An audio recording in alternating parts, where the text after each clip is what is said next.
VS MS Excel లో ఒక powerful trick చూడండి. ఇక్కడ ఒక ఎంప్లాయీస్ డేటా ఇచ్చానండి. డిఫరెంట్ బ్రాంచెస్ లో ఒక 3 బ్రాంచెస్ లో సెలెక్ట్ అయిన ఒక ఎంప్లాయీస్ డేటా. ఇక్కడ ఆ ఎంప్లాయీస్ డేటా అనేది ఎంటర్ చేయాలంటే డైరెక్ట్ గా ఎంట్రీ చేయాల్సిన అవసరం లేదండి. ఈ ఎంప్లాయీస్ డేటా మొత్తాన్ని లిస్ట్ రూపంలో క్రియేట్ చేశాను. డైరెక్ట్ గా ఎప్పుడైతే సెలక్షన్ చేశానో ప్రకాశం అనే డిస్ట్రిక్ట్ లో లక్ష్మి అనే ఎంప్లాయీ నేమ్ ని సెలక్షన్ చేశానో ఆటోమేటిక్ గా మెయిన్ డేటాలో ఆ నేమ్ అనేది రెడ్ కలర్ లో స్ట్రైక్ అవుట్ అయిపోయింది చూడండి. చూడండి ఇక్కడ కృష్ణా డిస్ట్రిక్ట్ లో శంకర్ అనే నేమ్ ని సెలక్షన్ చేశాను. మనకి రిఫరెన్స్ గా తీసుకున్న డేటాలో ఆ శంకర్ అనే నేమ్ అనేది స్ట్రైక్ అవుట్ అయిపోయింది చూడండి. అంటే లిస్ట్ లో ఉన్న ఎంప్లాయీ నేమ్ ని సెలక్షన్ చేస్తే మెయిన్ డేటాలో స్ట్రైక్ అవుట్ అయిపోతుంది. అలానే ఇక్కడ గుంటూరు డిస్ట్రిక్ట్ లో ఏదైనా ఒక పర్సన్ ని గణేష్ అనే నేమ్ ని సెలక్షన్ చేశానండి. ఇక్కడ మెయిన్ డేటాలో స్ట్రైక్ అవుట్ అయిపోయింది. అలానే మనకి లిస్ట్ లో ఆల్రెడీ మీరు ఎంట్రీ చేసిన ఎంప్లాయీ నేమ్స్ అనేది డిలీట్ అయిపోతాయండి. ఆల్రెడీ లక్ష్మీ శంకర్ గణేష్ అనే నేమ్స్ ని సెలక్షన్ చేశారు కదండి. ఆ నేమ్స్ అనేది మనకి లిస్ట్ లో డిలీట్ అయిపోతాయి, ఉండవు చూడండి. ఇక్కడ నేను మనోజ్ అనే నేమ్ ని సెలక్షన్ చేశాను. ఇక్కడ స్ట్రైక్ అవుట్ అయిపోయింది.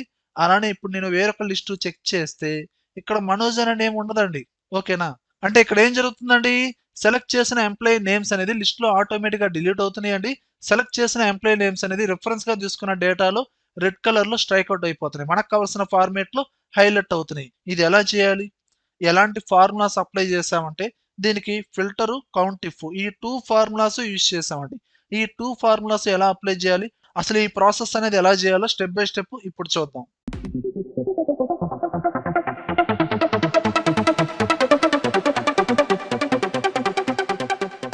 చూడండి వ్యూయర్స్, ఈ ప్రాక్టీస్ ఫైల్ లింక్ అనేది ఆల్రెడీ కింద కామెంట్ సెక్షన్ ఇచ్చాను. డౌన్లోడ్ చేయండి, డైరెక్ట్ గా ప్రాక్టీస్ చేయండి. ఇప్పుడు డైరెక్ట్ గా కాన్సెప్ట్ లోకి వెళ్దాం. ఫస్ట్ ఆఫ్ ఆల్ మనకి ఈ మెయిన్ ఎంప్లాయీస్ డేటా ఏదైతే ఉందో ఆ ఫస్ట్ సెల్ పక్కనే ఫార్ములా అప్లై చేస్తున్నాను చూడండి. ఈక్వల్ టు కౌంట్ ఇఫ్ అని టోటల్ గా కంప్లీట్ గా టైప్ చేయాల్సిన అవసరం లేదండి. ఆ ఫార్ములాని సెలక్షన్ చేసి కీబోర్డ్ లో ట్యాబ్ ప్రెస్ చేయండి, మొత్తం ఆటోమేటిక్ గా తీసుకునిద్ది. అండ్ ఇక్కడ సింటాక్స్ వచ్చి రేంజ్. మీరు డేటా ఎంప్లాయీస్ డేటా ఎక్కడైతే సెలెక్ట్ చేస్తారో ఆ రేంజ్ మొత్తాన్ని సెలక్షన్ చేయండి. ఓకేనా? కామా అండ్ క్రైటీరియా వచ్చి మనకి ఇప్పుడు మెయిన్ డేటా ఉందో చూసారు కదండి, ఆ మెయిన్ డేటా మొత్తాన్ని రెఫరెన్స్ గా తీసుకోండి. నేను షిఫ్ట్ పట్టుకుని డౌన్ ఏరోకి ఈ విధంగా యూజ్ చేశానండి. ఆ డేటా మొత్తాన్ని సెలక్షన్ చేయండి, క్లోజ్ చేసి ఎంటర్ ప్రెస్ చేయండి. ఇదిగో చూడండి, ఈ ఎంప్లాయీ లిస్ట్ ఎక్కడ దాకా అయితే ఉందో ఆ మొత్తం ఇలా జీరోస్ వచ్చేసినాయి చూడండి. ఇక్కడ జీరోస్ ఎందుకు వచ్చినాయి అంటే చూడండి, ఇక్కడ ఉన్న ఎంప్లాయీస్ డేటా అనేది ఇక్కడ మనం సెలెక్ట్ చేయాలి. ఓకేనండి? ఇక్కడ ఎలాంటి డేటా మనం సెలెక్ట్ చేయలేదు, అందువల్ల ఇక్కడ జీరోస్ వచ్చినాయి. ఏదైనా సమ్ డేటాని ఇక్కడ ప్రసాద్ అనే టెస్ట్ నేను కాపీ చేసి ఇక్కడ 3 డిస్ట్రిక్ట్స్ ఉన్నాయి కదండి, ఏదో ఒక డిస్ట్రిక్ట్ లో నేను పేస్ట్ చేశాను. ఆటోమేటిక్ గా మనకి ఇక్కడ ఏమైందండి, 1 గా చేంజ్ అయిపోయింది చూడండి. అలా ఇక్కడ కిషోర్, నవీన్, నరేష్ ఈ డేటా మొత్తాన్ని కాపీ చేసి ఏదైనా ఒక డిస్ట్రిక్ట్ లో ఈ విధంగా పేస్ట్ చేశాను. అంటే ఇక్కడ ఎంప్లాయీస్ డేటాలో ఎప్పుడైతే సమ్ ఎంప్లాయీస్ నేను కాపీ చేశాను అంటే అక్కడ సెలెక్ట్ చేశానో ఆటోమేటిక్ గా ఫార్ములా అప్లై చేసిన ప్లేస్ లో జీరో ప్లేస్ లో 1 గా చేంజ్ అవుతుందండి. అంటే మనకి ఇక్కడ ఏంటంటే జీరోస్ వన్స్ ఫాల్స్ ట్రూ కాకుండా ఎంప్లాయీస్ డేటా వచ్చే విధంగా చేస్తాను చూడండి. అండ్ ఇప్పుడు ఏం చేస్తారంటే స్టార్టింగ్ అప్లై చేసిన ఫార్ములాని ఎడిట్ చేయండి. ఈ టోటల్ మొత్తాన్ని కట్ చేయండి, సెలక్షన్ చేయండి, ఈక్వల్ టు కాకుండా రిమైనింగ్ డేటా ఫార్ములా మొత్తాన్ని కట్ చేయండి, కంట్రోల్ ఎక్స్. ఇక్కడ నేను ఫిల్టర్ ఫార్ములా అప్లై చేస్తున్నాను, ఫిల్టర్. అండ్ ఇప్పుడు మనకి మెయిన్ ఎంప్లాయీస్ డేటా ఉంది చూసారా, దాన్ని రిఫరెన్స్ గా తీసుకోండి మొత్తాన్ని. కామా ఆల్రెడీ కట్ చేసిన కౌంట్ ఫార్ములా డేటా ఉంది కదండి, ఆ మొత్తాన్ని పేస్ట్ చేయండి, కంట్రోల్ వి.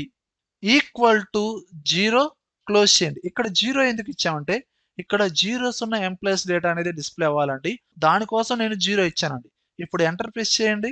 ఇదిగోండి, ఇక్కడ ఎంప్లాయీస్ డేటా ఏది డిస్ప్లే అవుతుంది, ఇక్కడ ఎంట్రీ చేయని ఎంప్లాయీస్ డేటా అనేది ఇక్కడ డిస్ప్లే అవుతుందండి. ఫర్ ఎగ్జాంపుల్ ఇక్కడ మనోజ్ అనే టెస్ట్ నేను కాపీ చేసి వేరే చోట పేస్ట్ చేశానండి. ఆటోమేటిక్ గా ఫార్ములా అప్లై చేసిన టెస్ట్ లో రిమూవ్ అయిపోయిందా లేదా? అవును, ఇక్కడ రాజేష్, లక్ష్మి, మౌనిక ఈ డేటా మొత్తం నేను కాపీ చేసి అండ్ మెయిన్ డేటాలో ఎంట్రీ చేశాను, పేస్ట్ చేశాను. ఆటోమేటిక్ గా ఆ డేటా డిలీట్ అవుతుందా లేదా? అంటే ఇక్కడ ఫార్ములాలో ఏం చూజ్ చేసుకున్నానండి, జీరోస్ ఉన్న డేటా మాత్రమే డిస్ప్లే అవ్వాలి. ఒకవేళ ఇక్కడ 0 ప్లేస్ లో మీరు 1 ఇచ్చి ఎంటర్ ప్రెస్ చేశారనుకోండి, ఇక్కడ ఎంట్రీ చేసిన డేటా అనేది మనకి ఇక్కడ డిస్ప్లే అవుతా ఉంటుంది. ఇదిగోండి రాజేష్, లక్ష్మి, మౌనిక, ప్రసాద్. ఓకేనా?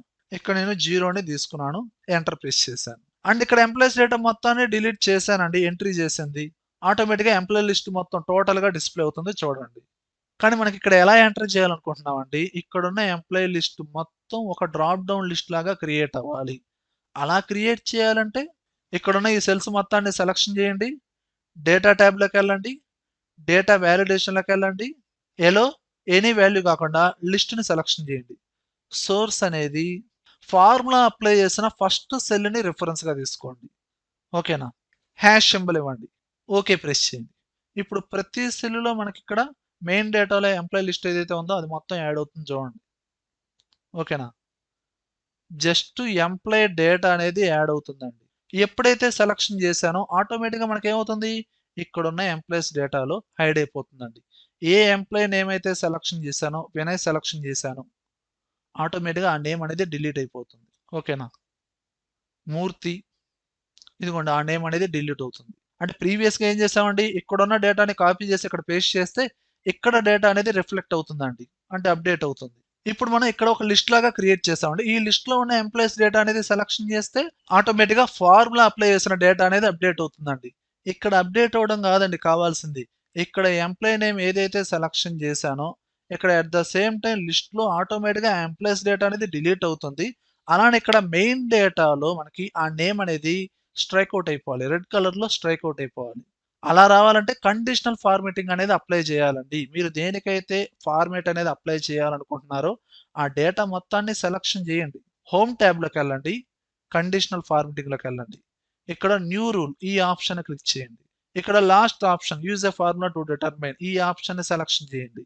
ఇక్కడ ఫార్ములా ఏది టైప్ చేస్తారంటే మనం ఇంత కష్టపడాల్సిన అవసరం లేదండి. ప్రీవియస్గా మనము కౌంట్ ఇఫ్ ఫార్ములా మనం కాపీ చేసాం కదండి, ఇదిగోండి సేమ్ ఆ డేటా మొత్తాన్ని ఏది కౌంట్ ఇఫ్ దగ్గర నుంచి ఈక్వల్ టు 0 దాకా ఆ క్లోజ్ బ్రేసెస్ అవసరం లేదండి, ఎండింగ్ లో ఆ ఫార్ములా మొత్తాన్ని అగైన్ కాపీ చేయండి.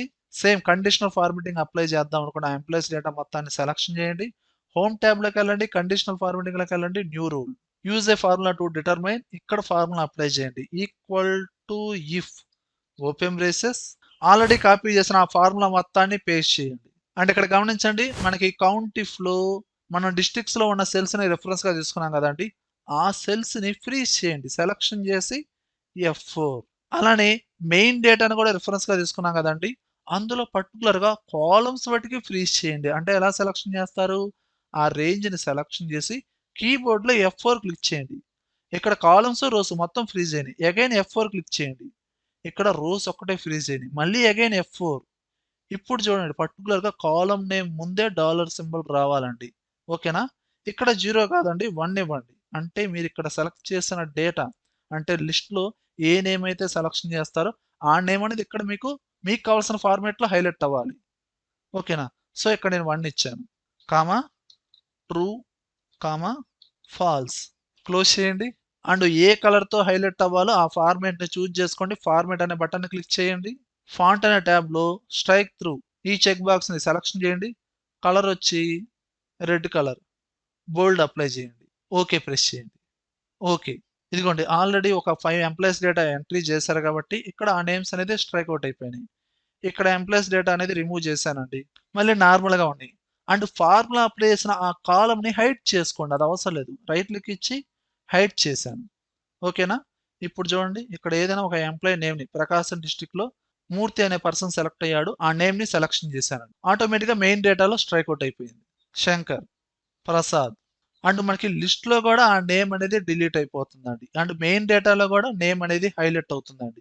ఈ విధంగా క్రియేట్ చేయొచ్చు. ఓకే వియర్స్ ఈ వీడియోలో కంటెంట్ ఉంటేనే లైక్ చేయండి. అలానే కంప్యూటర్స్ అడ్డా ఛానల్ని సబ్స్క్రైబ్ చేసుకోకపోతే వెంటనే సబ్స్క్రైబ్ చేయండి. పక్కనే ఉన్న బెల్ ఐకాన్ని ప్రెస్ చేయండి. Thank you very much.